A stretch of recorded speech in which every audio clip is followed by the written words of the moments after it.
Well, good evening and welcome to this week's call for platform launchers. I'm John Stange, and I'm grateful to have you guys with us. We have our members club here representing all corners of the United States this evening, but we have a very special guest that I've been really looking forward to having on the podcast.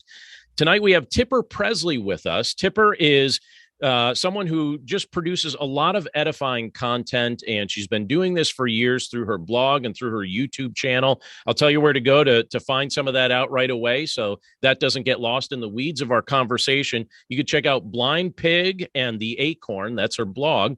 And Tipper, I believe that's at blindpigandtheacorn.com. Is that correct? Yeah. Okay, and her YouTube channel, and this is where I first found out about her, is called Celebrating Appalachia. And if you do a search for Celebrating Appalachia, you will find some of the most wholesome content on YouTube. And Tipper, we're just so grateful to have you with us this evening. Thanks for being with Platform Launchers. Well, I'm happy to be here. Thank you for inviting me. And congrats on your recent winning of the Appy Award. I saw that. That must have been exciting. Oh, it was very, very exciting and very rewarding. Yeah, that's it. Yeah. That was wonderful, and I think well deserved. And so, as I was preparing for tonight and just thinking about all the different things that I wanted to ask you, it was very hard for me to boil it all down. But I have some main category questions because we talk about a variety of things here in platform launchers that try and help people as they're trying to launch their online platforms and producing good content. And I just love, just for starters, for you to just tell us a little bit about what you're building online and how you got started with all the content that you're creating. Okay. Well, how I got started was way back in 2008. And I was going through a rough patch of life, like we all do sometimes, and was really just disheartened about everything and just having a really miserable time. And I was looking for something, just to bring me back to where I had been before the kind of ordeal that I'd been through had taken me. And at that time, my daughters, the Presley girls, they clogged for the John C. Campbell Folk School. And it was like for that Monday afternoon was my the only time where I could go somewhere where nobody knew about my troubles and I could hear the music, and see the dancing, and that was kind of my one little place every week that I really look forward to. Other than, of course, my family was there for me and God was always there. Mhm. But anyway, that was my kind of my escape where I could just listen to the music and none of those people knew about what I was dealing with and kind of pretend nothing was going on. Anyway, one of the other mothers one day, she was telling me, told me that she had a blog. Well, I'd heard of blogs, but up until that point, I thought blogs were only political. It's just news related, political. And she said no, that she made handmade soap at that time. And so she used it as a way to promote her soap. And then also, she was from Missouri, so her family was somewhere else, and she lived here in North Carolina, and it was a way for her family to kind of peek into her life and see their grandkids, their nieces, all that kind of stuff. So I, of course, looked at her blog, and then from there I found all these other blogs. I was, anything you can think of, someone is blogging about it. So I really felt excited about that. It was the first thing I'd really been excited about. And my parents, my father especially, he kind of raised me and my brothers not to be proud like we were better of any than anyone else. But in Appalachia, we say like we're proud. We use the word proud in a different way, kind of pleased. It's almost like pleased. So to be pleased at least, or be happy with our lot and be thankful for who we were. So I'd always been really interested in the culture and the music, all the things, because of being raised like that. So I thought, well, what if I could blog? What if I could talk about Appalachia? What if I could talk about all the things I love? And so that's kind of how that started. And in the world of bloggers, a lot of you that mention blogs, you probably know this. I'm ancient to have still been going, from 2008 till now. That's like most blogs don't last that long. But I've just really found my passion once I started writing, and the more that I went on, the more I had to say, the more wonderful things I would think of that, well, I could talk about this and I could tell them about this and all those kind of things. Did you ever envision that it would grow like it's grown? And I didn't even, I neglected to tell people that maybe aren't familiar with you just how much this has grown. But this is some of the research that I did. So tell me if I'm accurate. I don't know the stats on your blog. I didn't think to look for that. But when I looked at your YouTube channel, I think I looked the other day and it had 141,000 subscribers, but then I looked again today and it had 143,000 subscribers. And I thought, Yeah. did I either see it wrong or did she really just gain 2,000 subscribers in a day or two? I think it's probably possible that you did. But then Yeah. I was trying to figure out how many views you had, and I could figure somewhere around 15 million, but it might be more than that. Is it more? To be honest with you, I don't know, but that sounds right. I mean, I've not looked recently. Okay. I'm too busy to look, but it is true about the subscribers. It has grown. I think maybe the Appy Award helped with that. More Oh, people, could when I be. attended the event, more people knew about me, maybe that had not heard. Yeah. Yeah, Yeah. that would make a lot of Yeah. sense. Yeah. So did you ever envision that what you were creating and this content would connect with so many people? I don't think I did. I hoped it would, but in the beginning, I would be so excited if I had three people who really regularly read my blog, and that was my mother-in-law, my brother, one of my brothers, not the other one, the one of them, and then a gentleman that I worked with, and actually he was years later we found out we were related, but he was an older guy, more my dad's age. He's since passed away, but those three, and I was so excited that they read it, and gradually it grew. But I think I don't know. Definitely, I can look back and see God's will through all this, even the point that I why I started it, because to help me out of the horrible place I was in. Mhm. Um, and at that time, of course, I thought, well, I'm going to be a blogger. I'm going to be rich. I'll be able to pay off our house and do all these kind of things. Well, that was not how it happened. But over the years, the blog brought me so much more than monetary gains. I made relationships that I still have till today, and people shared, their stories and their favorite seeds or their flowers or some treasure that their grandmother made for them, and they thought I should have it. So many different things. But so really, I did get rich, just not in the monetary sense. But all the times as I was working, because being a blogger, a full-time blogger is a full-time job, but I Mhm. also had a full-time job. So during all that time, I would constantly, I would pray and hope that God would somehow show me a way to make money so that maybe I could do that full time. And it just never seemed like it all come together. I mean, I still felt fulfilled by the blog, but it never worked out until in 2020 is kind of when my YouTube channel took off. But I can look back and see that I had some different little opportunities that I thought this is really going to be it. At one time, some folks come to shoot a TV show with me, and I thought this is really going to be it. Well, that didn't never get off the ground. We did one little like a pilot, I guess you call it, and Mhm. that was it. But after that, I could look back and see, well, if that had actually worked, if that had happened, I would have been, on a constant tour of the Appalachian region visiting people, and I would not have got to spend my dad's last years with him. I wouldn't have been the one taking him to the hospital and staying with him, and maybe I wouldn't have been there. I was there when he died, all those precious things. So I definitely, even though I was impatient while I was there, I can see now that God's timing was God's timing. It all worked out when it was supposed to. Yeah, and isn't it interesting how he frequently gives us that perspective in time. We always Yeah. try and rush his plan. We always try and Uh-huh. get ahead of him. And then when Yeah. we look back, we realize, oh, I see your hand in all of this. Right.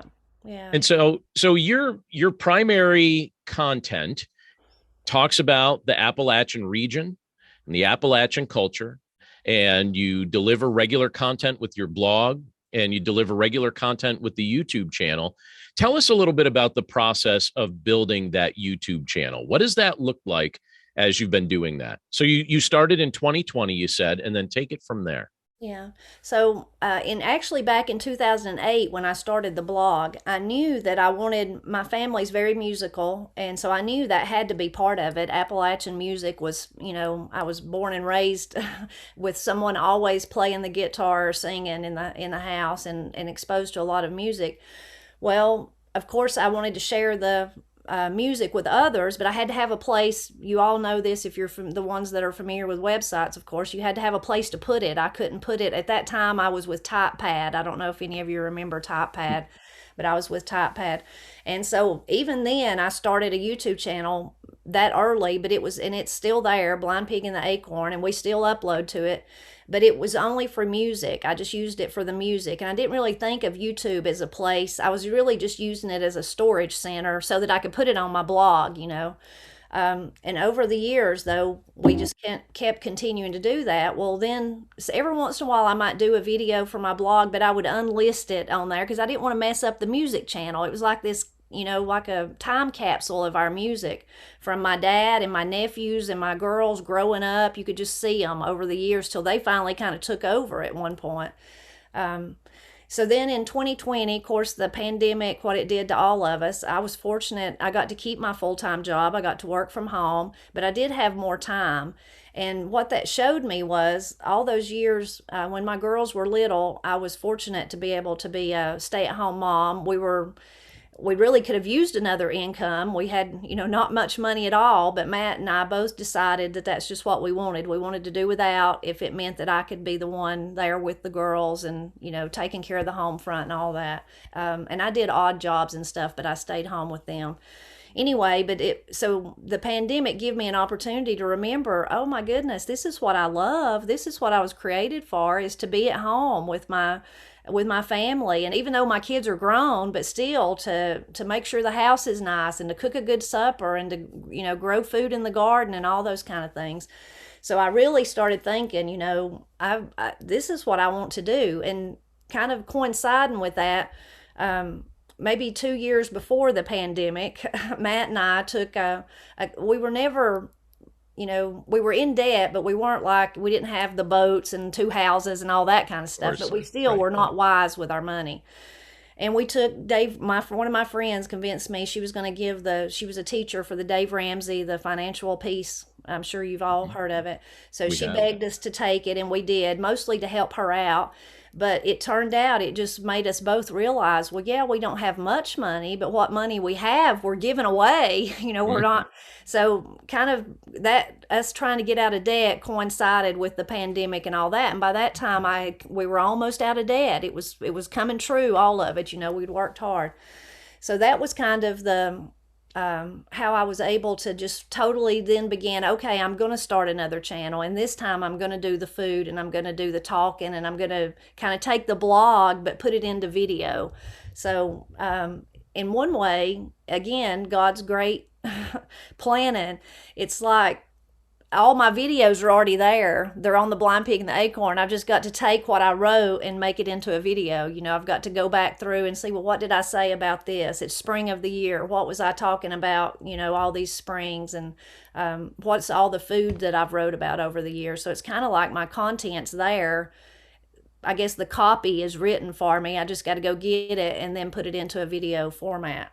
You just did me a big favor without even realizing it. One of the things that the group hears me say a lot is start with a piece of written content that could be used on your blog, and you could take that one piece of written content and use it for so many things. And I think I've probably said that quite a few times, and I did not know that that's how you were structuring what you were doing, and so to hear that gives me good confirmation that that's good counsel. And I mean, when you started this channel, when you started focusing on that, how long did it take before you really felt like it was gaining traction? Well, I was lucky on that front from a lot of YouTubers. I was really lucky that I already had that audience. I had the Blind Pig and the Acorn, and all those people were going to, even if they didn't watch every video, they were at least going to come and subscribe just because I asked them to. And I had a Facebook presence and an Instagram, so I kind of already had a presence. So I pretty quickly, maybe 6 months, well, no, let's see, Yeah, maybe about 6 months took me to get to that, the monetary, how the guidelines Hmm. that you have to be monetized. So that part kind of grew pretty quickly. And then I just reached that, and then all of a sudden it just kind of exploded right at about the same time. So it kind of got crazy there for a little bit. But I think that was my big advantage, is that I already had this big online presence where people had already been following me, and already was familiar with who I was and what I was all about, Appalachia, of course. And did you have an email list set up at that point with in connection with your blog? I have a subscription list, yeah, a subscriber list. And Hmm. for a long time, I did a newsletter. And Hmm. about that same time that I was doing when I was really trying to think about, during the pandemic, like some of the people I was following was really, you got to be tough about stuff. And that was one thing I did away with, was my newsletter, because it Hmm. didn't really ever, um, I enjoyed doing it, but it didn't really, I don't think it was useful, I guess is what I'm trying to say. And then when I did do away with it, only two people emailed me and said, I wish you hadn't have canceled it. So I Oh thought, well, no. all these years I've done it and only two people cared enough to tell me, So, but I do have that's the only list I have, is the subscribers, yeah, to the Okay. blog. Yeah. Okay. Now, when your channel started taking off, I wonder, was it one particular video that really launched everything, or was it several? It was my cornbread video, which was weird. And that's the nature of the algorithm and all that. I think I had published it in, I don't remember if it was October or November, sometime in the fall. And oh gosh, I wish I could do it over, because I think, of course, we all do. I look back at that and cringed and think, I mean, I'll probably look back at the ones I'm doing today and cringe too. But at that time, I don't think I had good lighting and all this stuff. But anyway, it was like January. So, several months later, it just overnight just went crazy. I don't know why or what caused it to or anything, but yeah, so Just that God's one really, timing, really the helped. providence Yeah, of God. He's yeah, like, all right, Tipper's yeah, ready. Here it yeah, comes, Tipper. yeah, yeah. So with your message celebrating Appalachia and really teaching people the nuances of Appalachian culture, it seems to me that it would be somewhat easy to develop some kind of community around that. So has there been any sort of community that's developed around the content that you're producing? So definitely on the blind pig and the acorn, I have, like I was talking about, when I thought I was going to get rich, I didn't, but I did get rich in friendships. I mean, there's people that that have commented for years. They don't comment. I worry about them like I would my aunt or uncle or somebody. Wonder what's going on, wonder where they're at. And Mhm. in the same way, there's been once or twice that over the years that something's happened to me, or maybe the power was even off or something, and people will, are you okay? What's going on? And it's very heartwarming to see them talk to each other in the comments. People, if several, not all, but a lot of them, there's a good group that's been reading The Blind Pig and the Acorn for a long time, and they kind of will leave their comment, but come back during the evening and kind of read everybody else's. So then Mhm. they feel like they know each other. So that's been really wonderful. And since I've started with YouTube, it's not as much as the Blind Pig and the Acorn, I think, because it's such a big platform, not And as it's hard to private. keep up with all the comments and everything. I Right. imagine that Yeah. that's almost impossible. Yeah, I try, but it is almost impossible. But there are some regulars who seem to comment a little bit to each other on there, but not nearly as much as the Blind Pig and the Acorn. But I Okay. am interested in developing, excuse me, in developing some type of forum. The great thing about YouTube is that it is so broad, so you can get Hmm. so many. But then the bad thing is you do lose kind of that really close knit community like I have on the Blind Pig and the Acorn.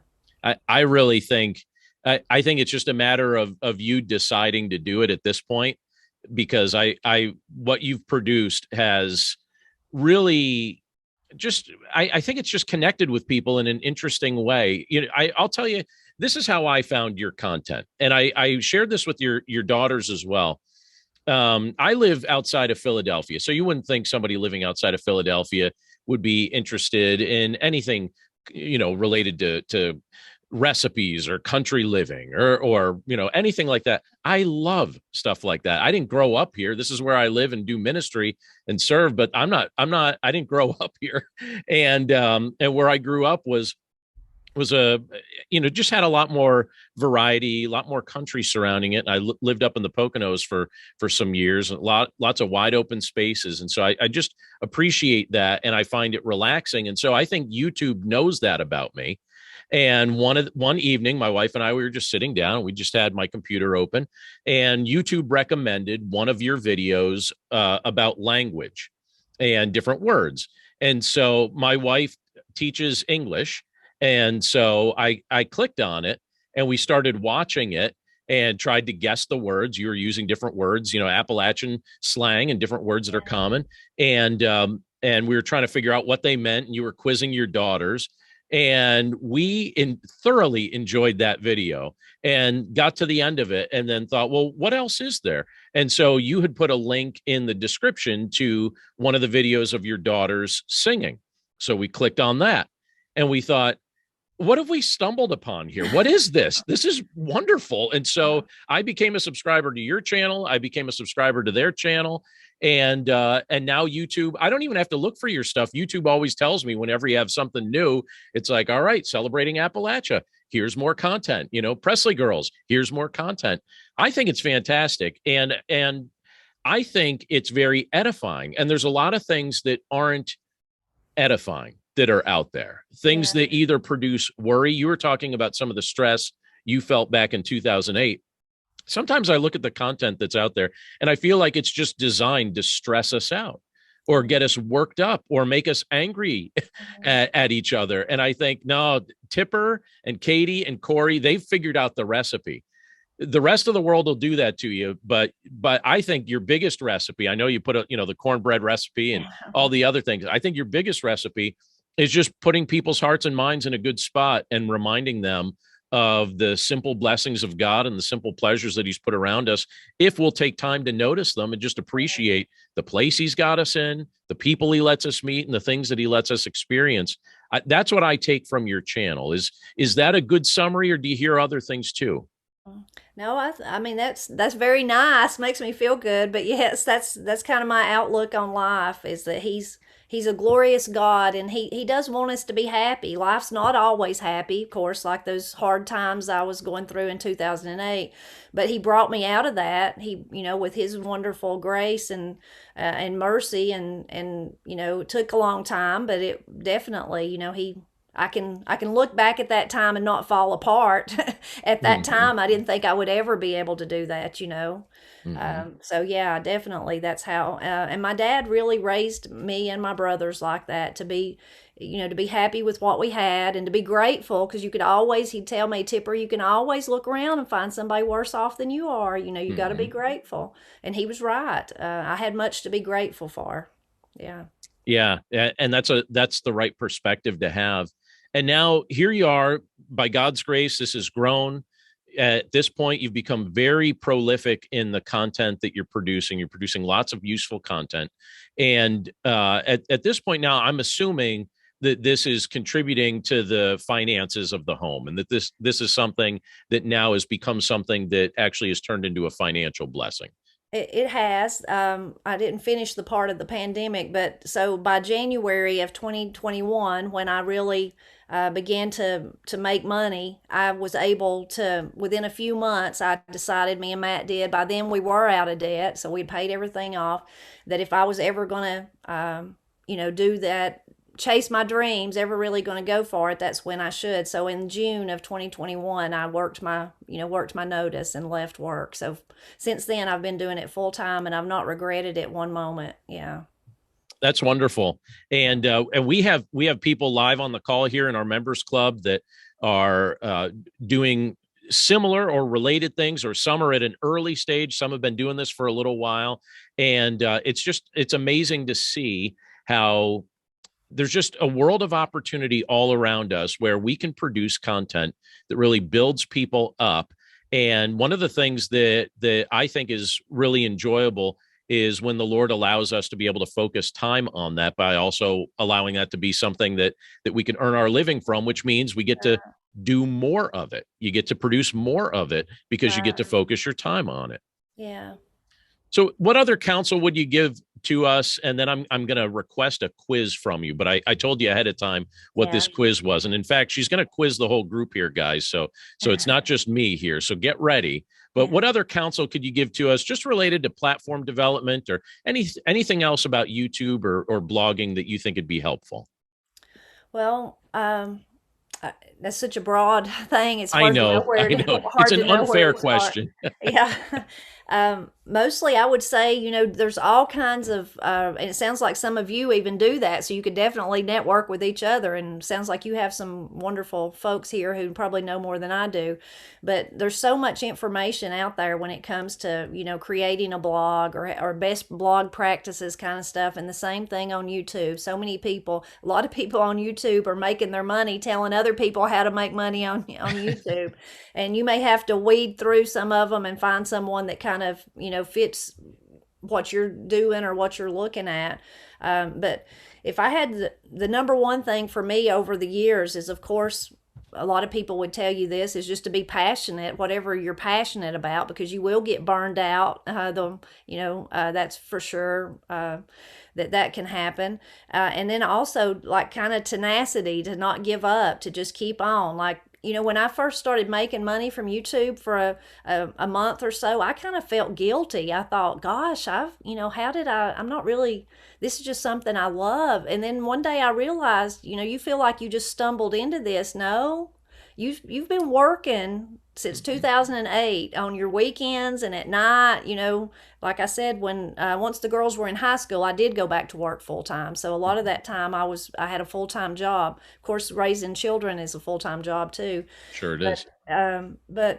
but so then I reminded myself, no, you've been working for a long time to get here, and that's why you can just talk about Appalachia. That's why you have, because you've done all these, 14 years, 13, 12 years of research on. I'm passionate about it, but of course I'm not all knowing about all areas of Appalachia. I've only lived in the southern part. So anyway, if it's something that you're passionate about, and then just the tenacity to keep pecking away at it, keep trying, and of course, always following after God, making sure that you're trying to be in His will. Without a doubt. And Tipper, I'm so grateful again for the content that you produce, for the example that you set. You're somebody that I think a lot of us look up to, and you're really doing a fantastic job. And we're just so grateful for your counsel and for your example. One of the things I wish, first of all, that I had found your blog. It didn't exist at this time, but when I first started in ministry was in full time was in 1998. And my very first church was in the Appalachian region of Pennsylvania.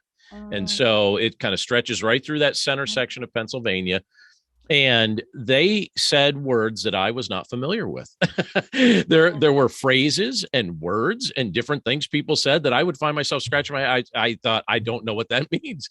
And so when I first found your channel, it was you quizzing your daughters on words that might even, there they are, growing up right in your section of North Carolina, right? And sometimes you really stump them as well. And so just for fun, I thought, if you're okay with this, that mm. you could quiz us here.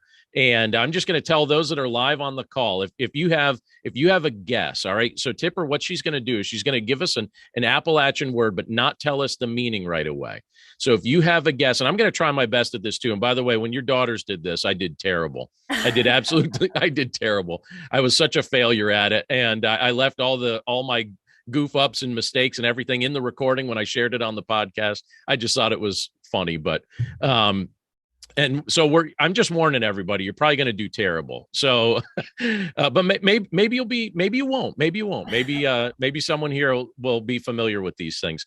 But Tipper, would you quiz us on a word? And if you have a guess on what this means, just raise your hand and we'll kind of call on you here. So what's our first word?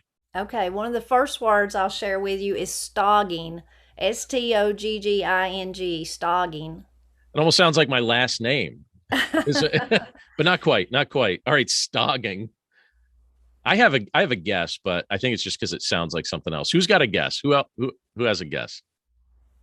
All right, MJ, she's got a hand up. What do you think? Stogging. Is it walking? It I think is, yeah. it is. Walking kind of in a clumsy manner, or if someone might have had some too much to drink, they might be stogging, stumbling along. But yeah, stogging. Yeah, Wow. yeah. Wow. Right off the bat. I didn't see MJ. We're impressed. All right. Point for MJ. All right. All right. Our next word, Yeah. Okay, if you're stove up. stove up. Mhm. Hmm. Stiff. All right, Stiff. Fred, go for it. Yeah, stiff, I would Yeah. say. Yeah, so maybe you were throwing baseball with your son, and he hit your finger or something. It stove it up, we would say, because it's kind of bruised and stiff, like Fred said. Uh, Fred, growing up in Wisconsin, did you guys say stove up? Is that a word you were already familiar with? Yeah, we did. Yeah. Okay, all right, you jumped on that one. All Yeah. right, I you know what I thought that was going to be?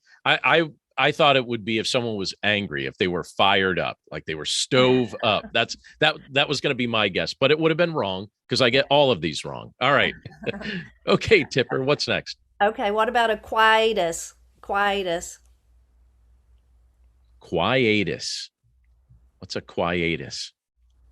I heard you use this in one of your videos, and I feel like your daughter's asked me this on my podcast, and I forget. I forget what it is.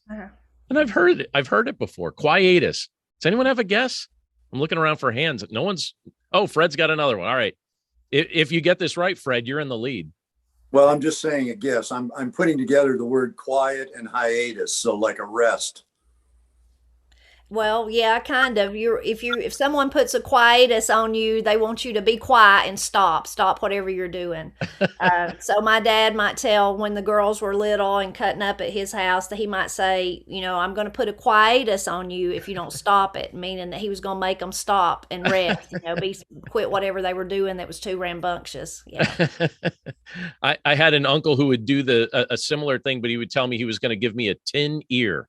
Has anyone ever heard that? I was No. deathly afraid of whatever that meant, and I did not know he was going to give me a tin ear if I didn't quiet down. So that's is that Northeast Pennsylvanian version of quietus? I don't know. Yeah, maybe. All right, do you have another one for us? Yeah, what about larrapin? If something's larrapin. I know this one, but I'm not going to guess it. But I do know this one. If no one guesses it, I'll guess. Larapin. All right. It is I think it means like delicious. Yeah, very good. Yeah, tasty. Yeah. Very good. All Yeah. right. Well, I know that because you taught it to your daughters, and I heard your daughters use that word on the show. So Yeah. there you go, Larapin.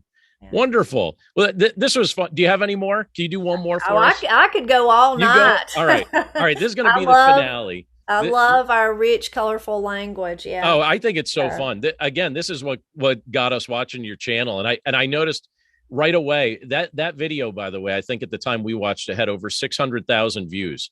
So I Mhm. can't be the only one that liked it. 600,000 views. That's not insignificant. All right, Yeah. this will be the finale. Let's see who gets it.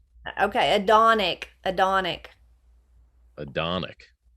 I definitely don't know that one. Looking around the room. I see a lot of puzzled. Oh, MJ is going to take another attempt. All right, go ahead. So Adonic, I'm kind of thinking like an Adonis, so beautiful or Yeah. strong. I don't know, something like that. Yeah. Well, I probably confused you. I should have just said Donic. I meant Adonic, but Donic. Oh, So I'm sorry. that's okay. So Adonic is a rock. Oh, It's a okay. rock. Yeah. All right. If someone throws a Donic at you, they've thrown a rock at you. Okay. Wow. That's so. All right. So does everyone feel educated in at least several new words? It's tricky, isn't it? So we'll pause the video. We'll when you start asking a question, we'll pause it for a second. We'll think, all right, what is this? I don't want to hear the answer just yet. We'll pause it, and my wife and I will try and guess what it is. But I hardly ever get them right. So very good. So kudos to Fred and MJ here who got a few of these right. Nice job, guys. Well, we're going to segue here in just a second to the Q&A with our members club. But those of you listening on the podcast, definitely check out what Tipper is producing. It's such useful content. And if you're trying to launch a YouTube channel or if you're trying to launch a blog, she's giving you an example of how it can be done. It doesn't have to be flashy. It doesn't have to be gimmicky. It just needs to be edifying, helpful, and consistent. And I think one of the things that I see Tipper doing that's a really good example to me and to all of us is she very consistently produces the content that she's doing. It's not weeks and months between a new episode on YouTube. It's not weeks and months between content on the blog. She's producing consistent content, and she finds a lot of joy in doing it. And Tipper, we're so grateful for your advice so far. We're looking forward to the Q&A here in just a second. But for those who are listening on the podcast that we're about to say goodbye to, where could they find you online? Yeah. So my blog, Blind Pig and the Acorn, is blindpigandtheacorn.com. And then on YouTube, you can look for Celebrating Appalachia. Or if you'd like to hear some of our family's music, you can look for Blind Pig and the Acorn. Wonderful. All right. We'll definitely check it out. And now we're going to segue into our Members Club Q&A. So to our podcast listeners, we hope you have a wonderful week.